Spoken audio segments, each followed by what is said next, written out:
O Mubarak, for you is my prayer. O Mubarak, for you is my prayer. May you keep ascending success, stay success. Alhamdulillahi Rabbil Alameen, wassalatu wassalamu ala Sayyidil Mursaleen, amma ba'd. Fa'udhu billahi minash shaitanir rajeem, bismillahir rahmanir rahim. As-salatu wassalamu alayka ya Rasulallah, wa ala alika wa ashabika ya Habiballah. As-salatu wassalamu alayka ya Nabiy Allah wa ala alika wa ashabika ya Nur Allah.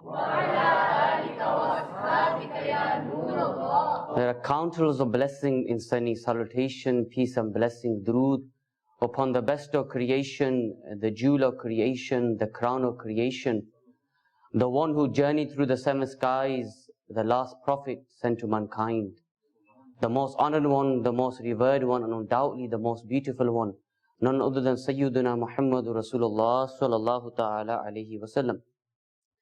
And there are many blessed ahadiths regarding the blessing of sending durood upon the Prophet sallallahu ta'ala alayhi wasallam. And there are many stories regarding individuals, regarding the benefits which they have gained by sending durood upon the Prophet sallallahu ta'ala alayhi wasallam. There was once an individual, he came to the Prophet sallallahu ta'ala alayhi wasallam and he complained. He complained and he said that, "O Messenger of Allah sallallahu ta'ala alayhi wasallam, I've got a big family, I've got a large family, I've got a wife, I've got kids, but I don't have enough money to meet their demands. I don't have enough money to feed my family. I don't have enough money to clothe my family. So can you give me something which will help me in order to help the demands of my family, to give them food, to give them money for their clothes?" So Rasulullah sallallahu ta'ala alayhi wasallam, he mentioned three things to this individual. And this is something that we can implement in our lives. It's easy. Sometimes we might be struggling as well, but inshallah, by the blessings of doing these three acts, inshallah, we'll gain blessing in our money as well, in our wealth. The first thing the Prophet sallallahu ta'ala alayhi wasallam, he mentions to this individual, he says that when you go home, give salam. Give salam to your house. Assalamu alaikum wa rahmatullahi wa barakatuh. Whether there's someone at home or not, you still give salam. This is the first thing. The first thing was to send salam when you enter the house. The second thing Rasulullah sallallahu ta'ala mentioned, he said, recite durood upon me. First give salam, then send durood upon the Prophet sallallahu ta'ala alayhi wasallam. And the third thing which the Prophet sallallahu ta'ala alayhi wasallam mentioned, he says, recite Surah Ikhlas. So the three things when you enter the house, easy. Give salam, send durood upon the Prophet sallallahu ta'ala wasallam, and recite Surah Ikhlas. All these three things we all know. We all know how to give salam. We all know how to send durood. We all know how to read Surah Ikhlas as well. So the Prophet sallallahu alaihi wasallam has told this person to do these three things. After a short while, the neighborhood, they notice that this man has a lot of money. So by the blessings of doing these three things, Allah subhanahu wa ta'ala blessed this individual with a lot of wealth. To the extent that everyone in the neighborhood started borrowing, asking this individual for money. That's how much wealth this individual got. Just by doing three things. Simple. Send salam when you enter the home. Send durood upon the Prophet sallallahu ta'ala alayhi wasallam. And the third thing is read Surah Ikhlas. So make a habit. Whenever you go to the home, do these three things, inshallah. You get blessing, inshallah. Your household will get blessings as well. Sallu ala al-Habib sallallahu ta'ala ala Muhammad sallallahu ta'ala alayhi wasallam. Inshallah, in today's speech, I will discuss regarding the blessed life of Imam Hussain, and I'll discuss briefly regarding Yazid. Once, a Christian, he came to Pir Mehr Ali Shah, and Pir Mehr Ali Shah is a Sayyid. He's from the descendants of the Prophet sallallahu ta'ala alayhi wasallam. He made an objection. He made an objection to Pir Mehr Ali Shah. He goes that, you Muslims, you claim that the Quran has everything, information about everything. Pir Mehr Ali Shah says, yes, the Quran has mentioned everything. But this priest, he makes an objection. He says that you make this claim, but however, the Quran does not even contain the blessed name of Imam Hussain. Therefore, your claim as Muslim that the Quran has everything is wrong. Your claim is wrong. Pir Meher Ali Shah started smiling at this individual. Pir Meher Ali Shah was a great scholar, and he knew the answer to this. So he said to this priest, do you know how to read the Quran? This priest says, yes, I've got the Quran in my pocket. I know how to read the Quran. So he said to this priest, start reading the Quran from wherever. From wherever you want to start reading the Quran, recite the Quran. And he said in the story, in the narration, that this priest read the Quran in fluent and he knew the correct pronunciations as well. So ask yourself, this person is a priest. He's a non-believer at this moment of time. Yet he still knows how to recite the Quran properly. Still knows how to pronounce the correct words. So Pir Meher Ali Shah says to him that, start reciting the Quran. So he starts. So he says, A'udhu billahi minash shaitanir rajeem. Bismillahir rahmanir rahim. And he was going to continue with the verses of the Quran. But Pir Meher Ali Shah, he says, stop. Stop here. The answer to your objection is right here. He just recited, A'udhu billahi minash shaitanir rajeem. He goes, the answer to your objection is right here in the same sentence which you have mentioned.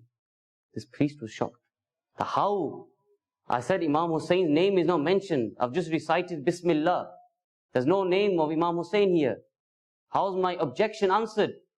And then Pir Meher Ali Shah explains to him. So in Arabic, there's a science where each letter represents a certain number. Each letter presents a certain number. The way we hear Bismillah. Bismillah represents 786. So when you hear 786, in numbers that represents Bismillah. So now Pir Meher Ali Shah is going to explain to this individual, by you reciting A'udhu billahi minash shaitanir rajeem, Bismillahir rahmanir rahim, from here Imam Hussein's name is mentioned. He explains to him. He says, Bismillah in this science of numbers refers to 786. So remember this, 786. He goes that if you look at the name Imam Hussain, and this number which you gain from Imam Hussain is 210. What number? 210. Then he says, the year which Imam Hussain was born was 4 after Hijri. So we had 210, and then we had 4 after Hijri. And then he said that the year which Imam Hussain passed away was 61 Hijri. So he was born 4 Hijri, passed away 61 Hijri. And then if you look at the phrase Karb or Bala, this represents 261. So we had 210, we had 4, we had 61, which equates to about 275. And then we have 261. And then he says, if you look at the name Imam Hassan, that number which you get is 200. Now we're close to around 500 right now. And then he says, if you look at the year Imam Hassan was passed away, you get the year is 50 Hijri. And then if you calculate all this, 210, 4, 61, 261, 250, the answer which you get is 786. So Pir Meher Ali Shah, look how he derived the blessed name of Imam Hussain. By Bismillah, he derives the special name, the blessed name of Imam Hussain. And he said to this individual, to this priest, "O priest, you have only read one verse of the Quran which mentions Imam Hussein's name. I can give you many verses which mention Imam Hussein's name." And listen to this. Listen to this answer. The priest on the spot recited the Shahada and became a Muslim. He became a Muslim at the hands of Pir Meher Ali Shah. So my dear son, brothers, look at this. That this priest came with the objection that Imam Hussein's name is not mentioned in the Quran. You as Muslims say that there's everything mentioned in the Quran. Just by A'udhu Billahi Minash Shaitanir Rajeem, Bismillahir Rahmanir Rahim, P. Mary Ali Shah has found it, not just Imam Hussein's name, he found it Imam Hassan's name as well. So this is the blessed name of Imam Hussain which is mentioned in the Quran. And in the Holy Quran, Surah Ahzab, verse 33, Allah subhanahu wa ta'ala, He mentions, Bismillahir Rahmanir Rahim, Innama yuridu Allahu liyudhiba ankumur rijsa ahlal bayti wa yutahhirakum tathira. That Allah will only remove every impurity from you, O people of the house of the Prophet, and make you absolutely pure by cleansing you. So Allah subhanahu wa ta'ala, He mentioned this verse of the Ahlul Bayt, the house of the Prophet sallallahu ta'ala alayhi wasallam. Every sort of filth, every sort of illness is removed from that family. They are cleansed. And in Tabrani and Muslim, the Messenger of Allah sallallahu ta'ala wasallam, he takes Sayyidina Ali, he takes Sayyidina Fatima radiyallahu anha, he takes both of them, and look at the blessings which they gain. The Prophet sallallahu gets his blessed cloak and puts Sayyidina Ali and Sayyidina Fatima under his cloak. And what does he say to them? He says that, Oh Allah, after doing this, he mentioned this blessed verse, and according to one narration, he sallallahu alaihi wasallam made the following dua: Oh Allah, this is my Ahlul Bayt, cleanse them. This is my house, this is my family, cleanse them, remove every sort of impurity from them. And in another verse, Allah subhanahu wa ta'ala says, Say, I do not ask my recompense from you for this, except love for my near relatives. So say to the people, all I want is for you to love my house. I want you to love my family.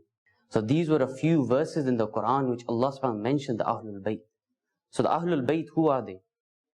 Literally, Ahl means the people, the group, and Bayt literally means the house.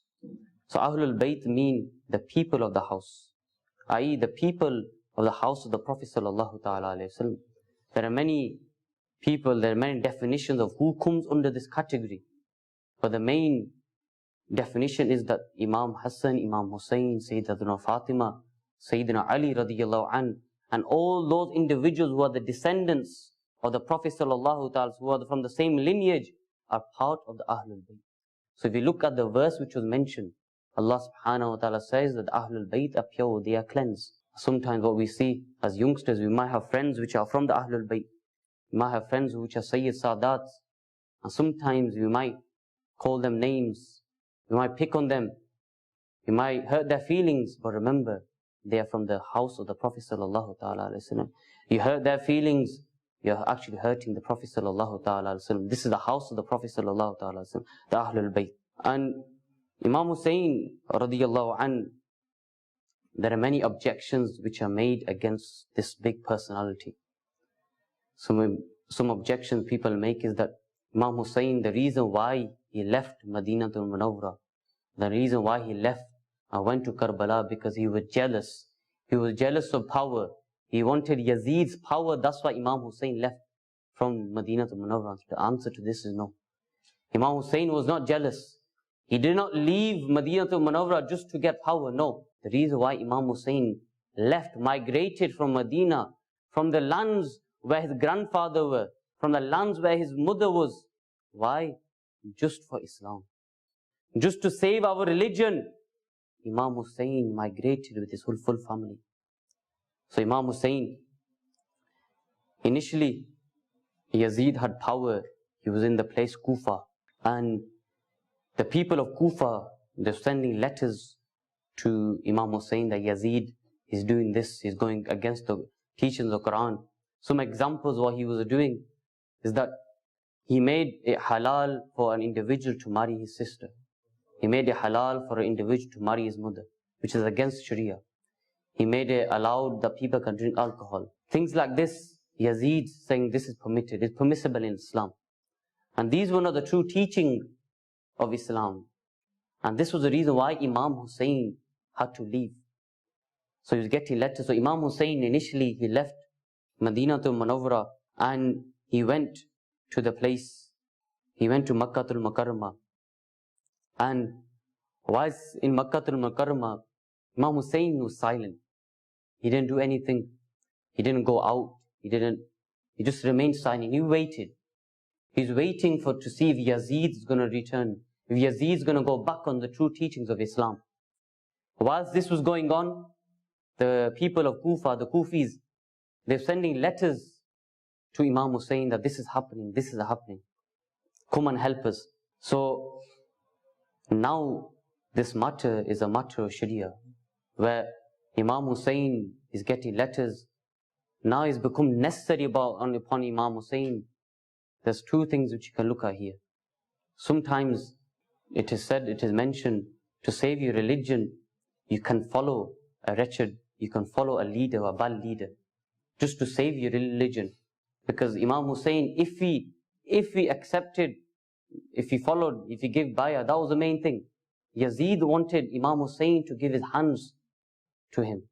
If Imam Hussain did this just for Islam, just for the religion, so that everything is peaceful, Islam, Sharia allows him to do this.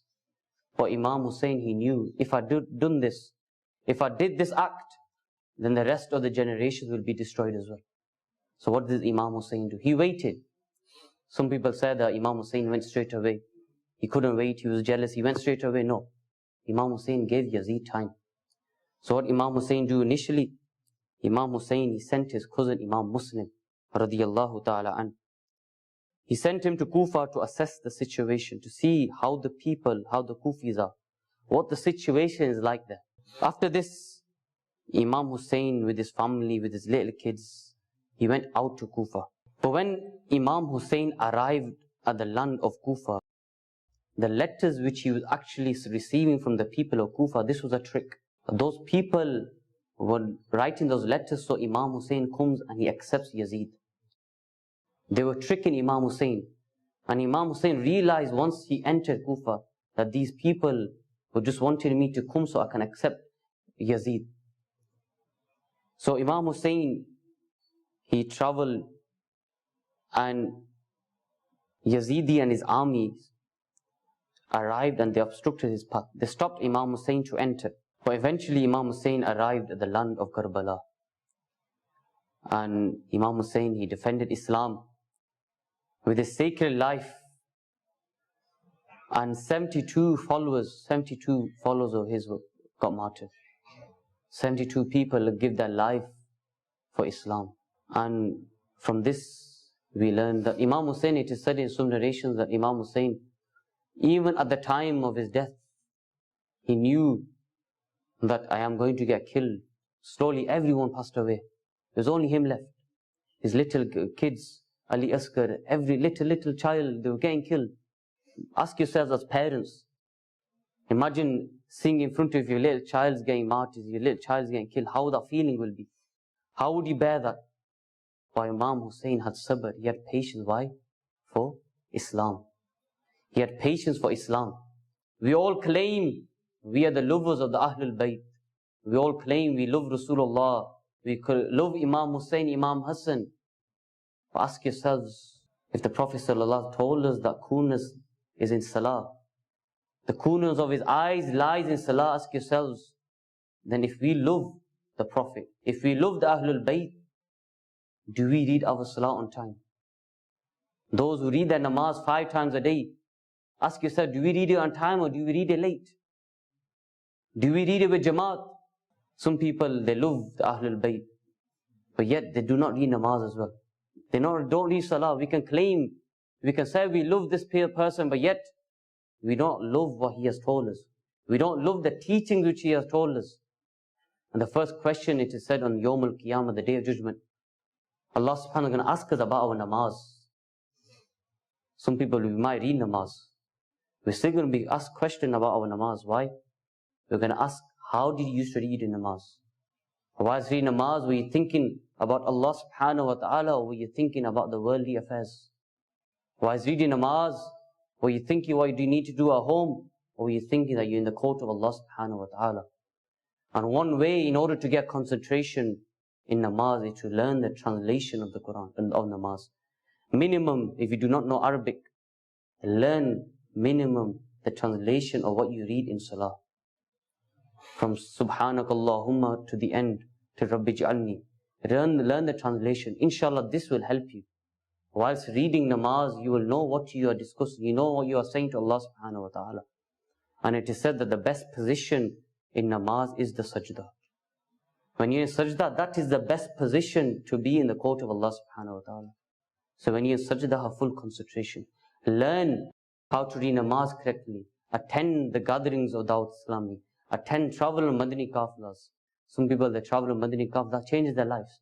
The stories of individuals who are around 50 or 60 travel on Madani Kafila. When the brothers are mentioning regarding how to read namaz or how to do ghusl, these old men start crying. The brothers who are in charge, they ask them, why are you crying? Have we said anything wrong to you? Said no.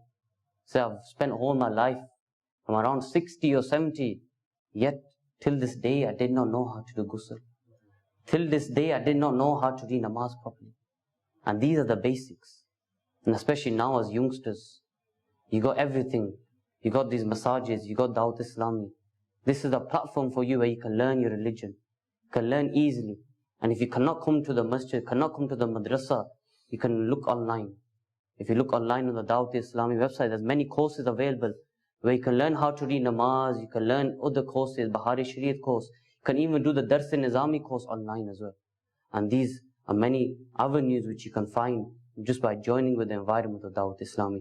Sallu ala al-Habib, sallallahu ta'ala ala Muhammad, sallallahu ta'ala alayhi wa sallam. So, Imam Hussain and the incident of Karbala, it gives us answers to many questions. Firstly, who did Imam Hussain stand up against? Who did he fight against? And this was that Imam Hussain stood up against Yazid, a person who was a wretched leader, a person who's teaching the wrong beliefs of Islam. And this is something you see in society nowadays, that what happens is that individuals, they don't have the full qualifications. First, I will put a scenario to you. For example, if you go to the doctor, if you go to your surgery and you're ill and you see the doctor and you realize this doctor does not have the actual qualifications, does not have the correct qualifications to see you, ask yourself, would you visit this surgery? Would you visit this doctor? And the simple answer to this is no. Why? Because if you visit this doctor, that's going to affect your life. Your life's at risk. On the other hand, what happens nowadays? We see individuals on social media, we see individuals who do not have the correct qualifications to give verdicts about Islam, but because them verdicts are a bit lenient, they give us satisfaction, but we follow them. But which is worse? The person who doesn't have the correct qualification to give you medicine, or the person who does not have the correct qualification to save your iman? The second one. So if you cannot go to a doctor who doesn't have the proper qualifications, so why do you go to an individual who does not have the correct qualification to give you a verdict? And these are some things which we need to look at ourselves. That if this individual, does he have the correct qualifications to give me an answer about Islam? Because this is affecting your iman, your faith. Your aqidah will be affected. And this is something which we need to safeguard. Faith is the main thing. As Muslim, iman. Iman is the first thing, then everything comes. Then namaz, then hajj, then the rest of the pillars. First thing is that we need to protect our iman. And from here, we learn that Yazid and Imam Hussain, they had two lives. Two contrasts, two opposite lifestyles. One was the Yazidi lifestyle, and one was the Hussaini lifestyle. Ask yourselves, which lifestyle are you belonging to? Do you belong to the Yazidi lifestyle, or do you belong to the Hussaini lifestyle? Imam Hussain used to tell us to read namaz. Yazid used to tell us not read namaz. Imam Hussain used to recite the Quran. Yazid did not recite the Quran. Imam Hussain forbidden us from drinking alcohol. Yazid said you can't drink alcohol. Imam Hussain was preaching the correct beliefs about Islam. Yazid was just giving answers, giving verdicts just to please individuals. Ask yourself, which side are you on? We love Imam Hussain. We'll give our lives for Imam Hussain. Yet, do we still adopt the life of Yazid? Are we still adopting that lifestyle? Ask yourselves. And I'll leave this question to you. Ask yourself, which lifestyle are you going to adopt? And from today's gathering, the one thing which you need to take from here, Muharrams, the first 10 days are finished. The main incidents of Karbala have finished. Now, we have to look at the lifestyle of Imam Hussain. And one thing which I did mention was salah. We need to be punctual upon our namaz and make this dua that Allah subhanahu wa ta'ala grants us the ability to act upon what has been said and grants us the ability to adopt the characteristics of Imam Hussain radiyallahu ta'ala an. Ameen bijahi nabil ameen. Sallu ala al-habib sallallahu ta'ala ala Muhammad sallallahu ta'ala alayhi wa sallam.